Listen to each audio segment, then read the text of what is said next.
Human beings have well-developed nervous system.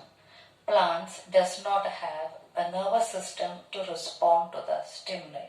How do plants respond to the stimuli?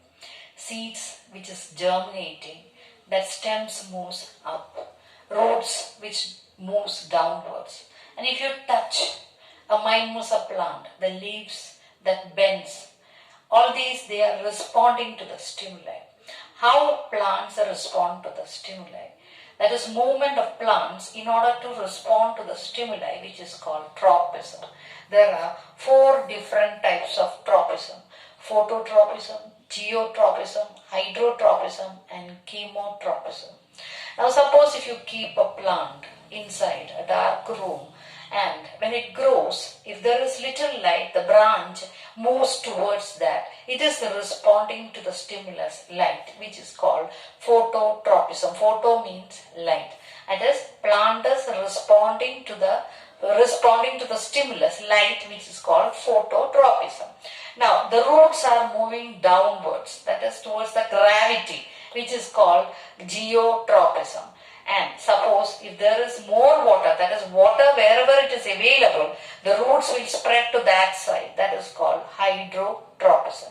Now plants also respond to the chemicals at the time of formation of the pollen tube, which is called chemotropism. So there are 4 different types of tropism which is found in the plant: phototropism, geotropism, hydrotropism and chemotropism. Now phototropism means the plants which is responding the stimulus light, and geotropism means towards the gravity. Plant is responding towards the gravity, and hydrotropism means the plants which responds to the water. That is called hydrotropism. Now sometimes the plant that responds to the chemicals, which is called chemotropism. Now sometimes the sunflower, you must have seen, sunflower always looks up to the sun.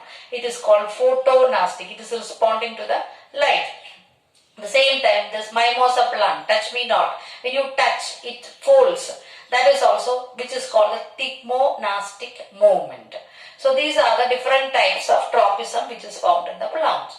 Now let us discuss about the different hormones which is found in human being and its functions. Now let us discuss that, about the different hormones and the functions which is found in human beings.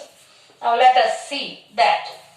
Now here you can see the gland, endocrine gland, hormones and its function: pituitary gland, thyroid gland, pancreas, testis, ovary, adrenal and hypothalamus.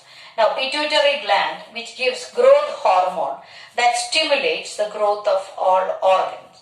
Pituitary gland is called master gland because it controls all the other glands. So it is called, a pituitary gland is called a master gland. It gives the growth hormone, stimulates the growth of all organs.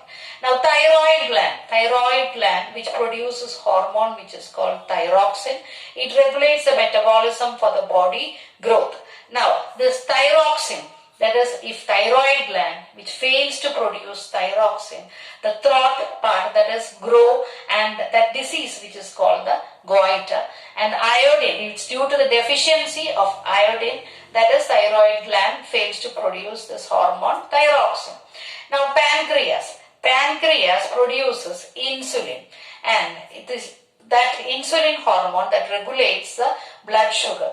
That is, pancreas, if fails to produce insulin in the body, that causes a disease which is called the diabetes. Actually insulin is regulating the blood sugar.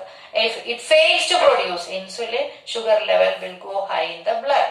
Now testes, which produce testosterone, its regulation of male sex organs. Ovary, estrogen and progesterone, the regulation of female sex organs.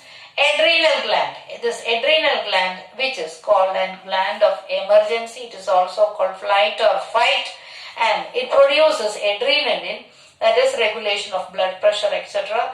Hypothalamus, which is releasing hormone which controls, that is, it is pituitary gland to release, it helps in the pituitary gland to release hormone.